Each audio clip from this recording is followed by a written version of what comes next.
Government city hospital تلنگانگ میں مخیر حضرات کی جانب سے عطیہ کی گئی ڈائلیسس کی 2 مشینیں سٹی ہاسپٹل تلنگانگ میں پہنچ چکی ہیں،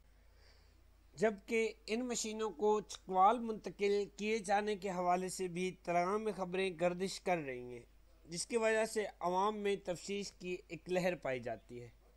اس حوالے سے DDHO تلنگانگ ڈاکٹر آفتاب حیات ملک کا کہنا تھا کہ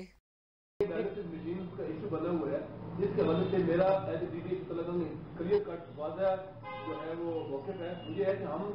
یہ مشینیں تلنگانگ کو ڈونیٹ کی گئی ہیں اور تلنگانگ کے لیے ڈونیٹ کی گئی ہیں، اور میرے ساتھ جو لوگ بھی اس حوالے سے شریک ہیں اور جنہوں نے ڈونیٹ کیے ہیں ان کی وش اینڈ ول کے مطابق یہ تلنگانگ میں رہیں گی، اور کوئی بھی شخص، کوئی بھی ایجنسی، کوئی بھی رائٹ لیفٹ، کوئی بھی ادارہ، کوئی بھی مطلب یہ ہے کہ کوئی ایسا گروپ جو اگر ان کو یہاں سے رائٹ لیفٹ کرنے کی کوشش کرے گا تو ہم سیدھا پلائی کی دیوار کی طرح جو ہے آپ اس کے سامنے کھڑے ہوں گے، اور وہ ہمارے یہ تلنگانگ کے لوگوں کا حق ہے اور یہ تلنگانگ کے لوگوں کا یہ حق مل کے رہے گا۔ کسی بھی صورت میں ہماری موجودگی میں یہ کبھی ممکن نہیں ہے کہ یہ تلنگانگ سے باہر جایا جا سکے۔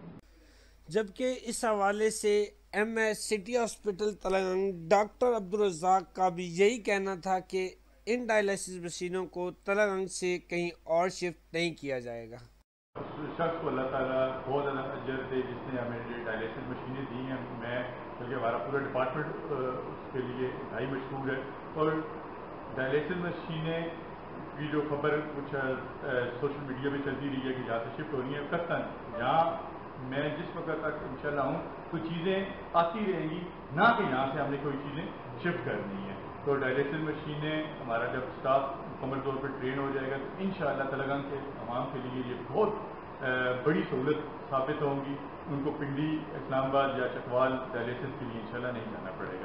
امید کی جا سکتی ہے کہ ان ڈائلیسس مشینوں کی سٹی ہاسپٹل تلنگانگ میں تنصیب کے بعد تلنگانگ کے غریب مریضوں کو کسی بھی دوسرے بڑے شہر نہیں جانا پڑے گا۔